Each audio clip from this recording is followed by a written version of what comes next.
around January and February for 5 or 6 weekends. We celebrating beautiful red anemones.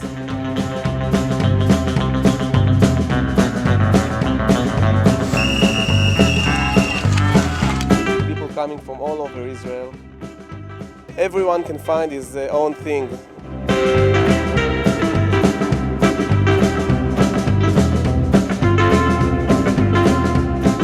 Darom Adom festival is a very special month here in Israel, in the Negev.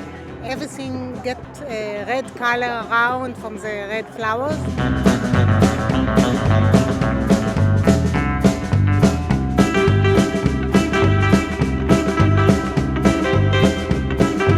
Came here a few friends to see Darom Adom. We wanted to hear some good music, drink some beer. We ate some great vegetables, and we're here for the second week in the row.